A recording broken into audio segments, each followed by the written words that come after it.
Ódio.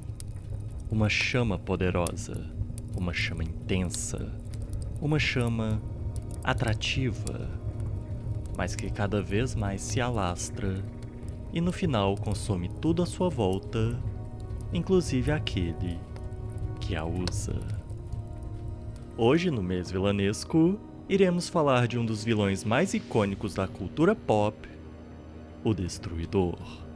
Um vilão que já teve tantas versões diferentes, das mais bobas até as mais intensas, e que por mais que durante muito tempo a versão de 2003 tenha se mostrado a melhor de todas pra mim, eu gostaria de trazer aqui a versão que acabou se mostrando no final das contas, a que conseguiu superar todas, sendo a mais pessoal, a mais complexa e, me atrevo a dizer, a mais trágica.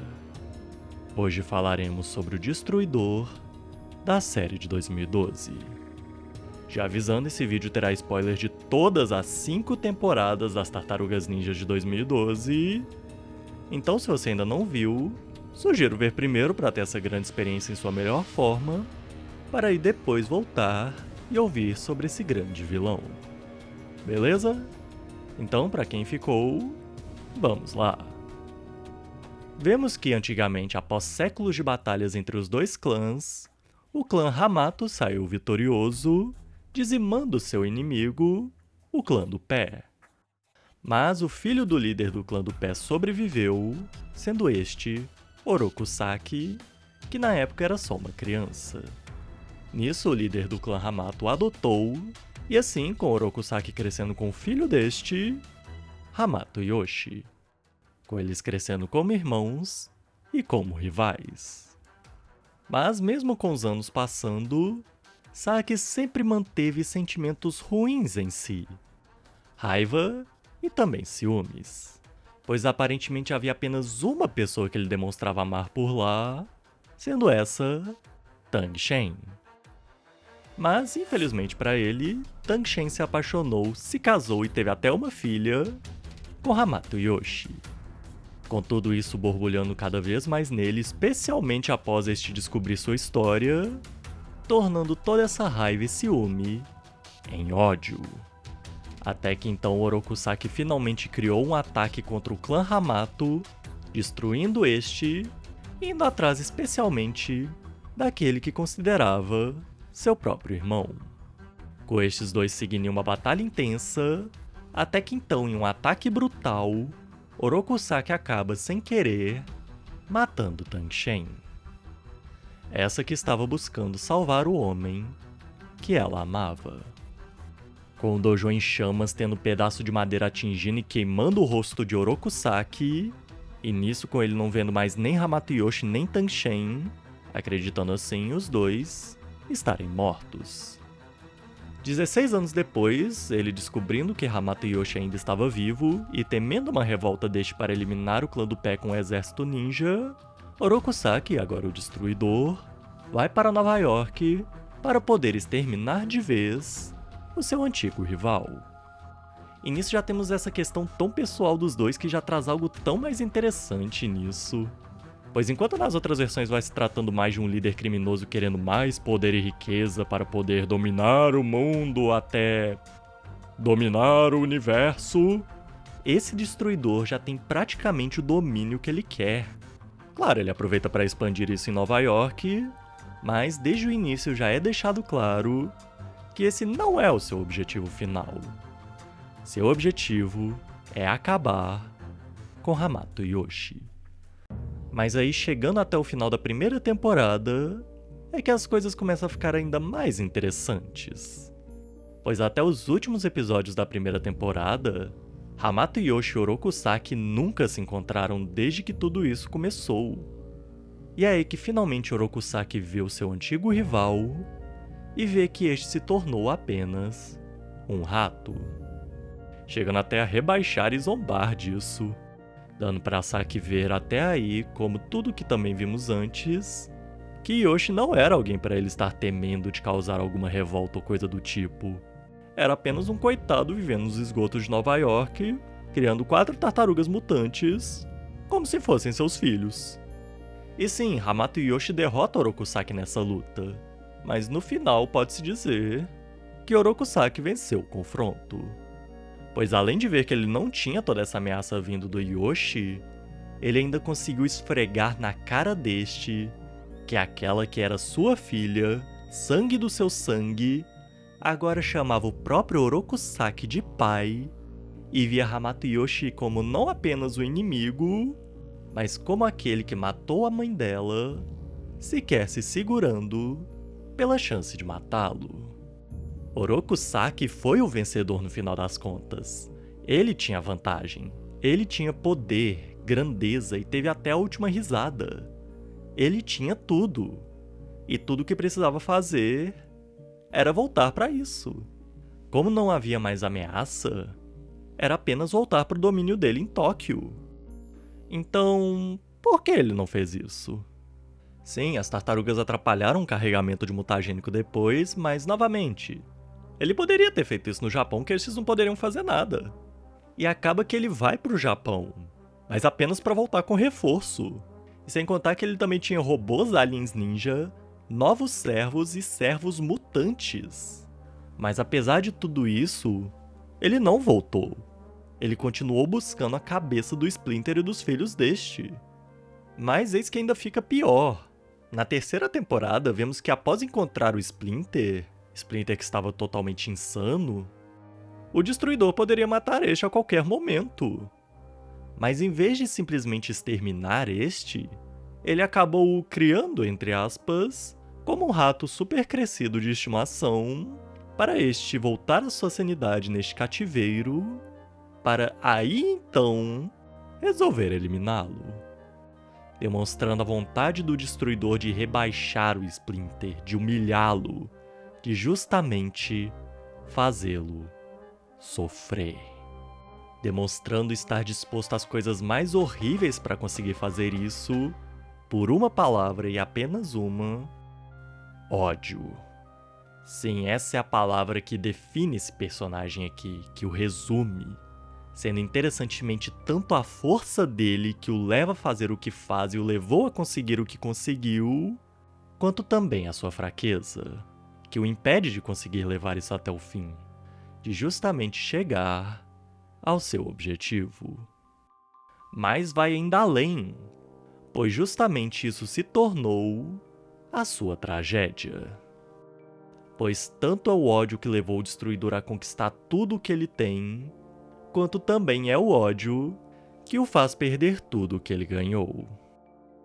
Se pararmos para observar, quando vemos o Destruidor em sua primeira aparição, essa no final do segundo episódio, temos uma pequena amostra do quanto ele tem tudo.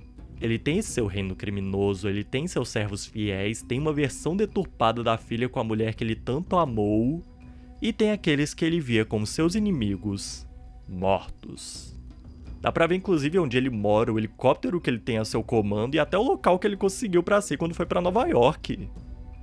Ele tem dinheiro, poder, servos, tudo.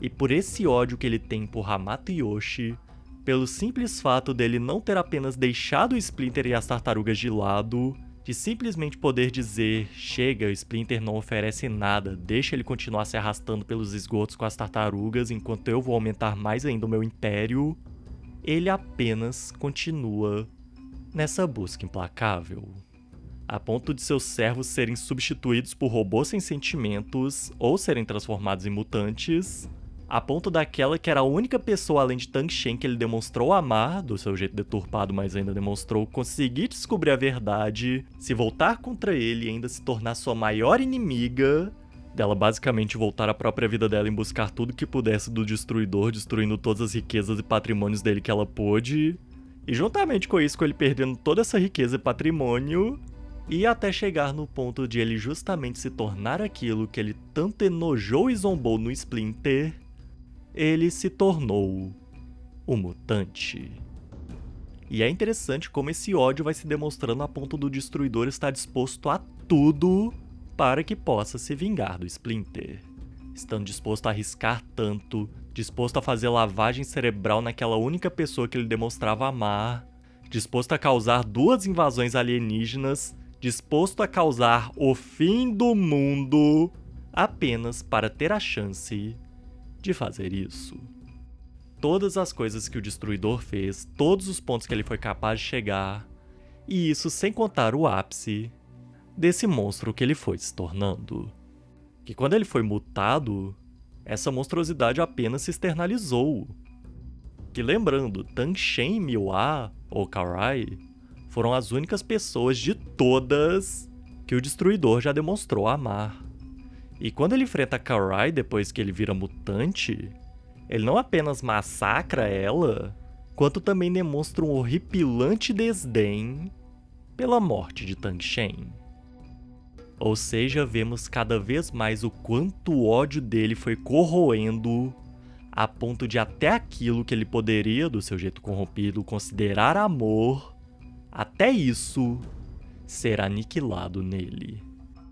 Com alguns até podendo dizer que foi o mutagênico que fez isso, mas eu acredito que esse mutagênico apenas ajudou a empurrar o que já estava indo ladeira abaixo. E tudo isso por causa de uma pessoa, que tirou tudo dele. De ele querer massacrá-la, querer fazer todo o mal possível contra ela. De todo o ódio que ele tinha por Orokusaki. Exatamente. Quanto mais eu vejo essa versão do Destruidor e tudo o que se vai passando aqui, mais fica claro pra mim que em todo momento após a morte de Tang Shen, Hamato Yoshi foi apenas o alvo que Orokusaki escolheu para julgar todo o sofrimento que ele tinha consigo mesmo. Ele matou Tang Shen, e quando estava enfrentando Karai depois de mutado, ele demonstra que entendia isso. Demonstra que lá no fundo ele sabia que foi ele quem fez isso. Que a culpa era dele. Que ela morreu buscando proteger Yoshi, e foi ele quem a atingiu. E tanto ele já tem marcas em si que constantemente vão lembrá-lo pelo resto da vida sobre isso, quanto o fato de Hamato Yoshi ainda estar vivo ser meio que o que comprova pra ele, que o faz relembrar o que ele fez, o que ele perdeu e por culpa de quem foi. E nisso o que eu vejo é que é como se ele inconscientemente estivesse colocando a si mesmo no Splinter para poder maltratar este que tirou tudo dele. E nisso, no momento que ele matar o Splinter, é o momento que ele não vai ter mais pra onde julgar essa culpa. Culpa que tanto maltrata. E acho que foi mais na terceira temporada que ele começou a perceber isso. Que até então ele tinha algo que lhe trazia alívio. Sendo, é claro, Karai. Como ele mesmo diz no final da primeira temporada. Mas após ele perder essa e pensar que matou o Splinter no final da segunda temporada, todo sentido parece ter ido embora. Tudo que ele conseguia se concentrar era em ter a Karai de volta. Tanto que por mais que ele dissesse que acabaria com os Krang depois, eu não acho que ele tinha algum plano certo pra isso. Pois, justamente como o Splinter disse, ele não tem mais nada. Tanto que depois disso, os momentos que ele decide matar o Splinter são os momentos que ou ele tem a Karai de volta, esse alívio que dá algum sentido pra ele, deixando ainda mais pesado o momento que ele decide acabar com ela, ou que ele já está simplesmente jogando tudo pro alto. Quando ele matou o Splinter no final da terceira temporada, ele possivelmente fez isso ciente de que o mundo acabaria junto, então ele não teria mais que viver com isso. E quando fez isso no final da quarta, sua mente já estava bem afetada, já estava ladeira abaixo. Não tinha mais algo para se considerar direito. Então nisso tudo, em vez de buscar um jeito de se perdoar, ele buscou de certa forma a rota mais fácil para isso. Jogar a culpa em cima de outro e bater nesse até que essa culpa tenha a chance de ir embora. Mas ela não vai. E aí vem um último ponto tão interessante a respeito desse vilão. Ele é morto no final da quarta temporada e na quinta é trazido de volta como um fantoche do Cavaxas, que basicamente ele voltou do inferno para servir esse dragão demônio. E no final do arco, quando Cavaxas perde seu controle sobre seus servos, o que o Destruidor faz? Ele vai pra cima das tartarugas, da Karai, da April, do Case ou até do espírito do Splinter? Não. Ele vai atrás do Cavaxas. E nisso eu considero que, possivelmente, no tempo que ele passou no outro mundo, foi o tempo que ele finalmente conseguiu entender em si toda essa questão. Além de todo o império do crime que ele criou, tudo que ele foi capaz de fazer, até onde ele foi capaz de chegar, e tudo para ferir um homem inocente. Um homem que passou pelas mesmas coisas que ele no passado, mas foi capaz de deixar isso para trás. Um homem que ele acusou de fazer tudo o que ele fez. Tanto que o Destruidor justamente empurra o Cavaxas de volta para o inferno, com ele dizendo: "Nós não pertencemos a este lugar, dragão." Ele justamente traz essa ideia de que finalmente se arrependeu do que fez, mas infelizmente, tarde demais. Demonstrando que ele entendeu: eu sou esse monstro e eu pertenço a esse inferno onde eu estava, mas que então pelo menos uma última coisa que eu faça nesse mundo possa ser honrável. E até adiciona o ponto que ele não demonstrou estar fazendo isso para aparecer para alguém ou então para mostrar que ele era capaz de mudar, mas porque ele justamente reconheceu, assim finalmente sendo capaz de algo honrável, porque ele finalmente saiu dessa negação. Mas nesse ponto, já não tinha outro jeito. Ele já não pertencia mais a este mundo, e ele percebia isso e aceitou isso. Por não ter buscado perdoar os outros e nem mesmo a si, Orokusaki resolveu arranjar força no ódio. Uma força nessa chama de destruição, que quanto mais é usada, mais ela consome a pessoa que a usa e tudo à sua volta, até finalmente não sobrar mais nada, e no momento em que se percebe onde tudo isso chegou, pode ser justamente tarde demais. Essa é a história do Destruidor. Essa é a sua tragédia. Bem, é isso. Espero que tenham gostado. Falem o que acharam, se tem mais algo que vocês veem nesse Destruidor ou em qualquer outra versão dele. Não esqueça de avaliar, se inscreva no canal para novidades, curta a nossa página do Facebook, tá na descrição. E até a próxima. Eu sou John Juiz das Eras e aloha!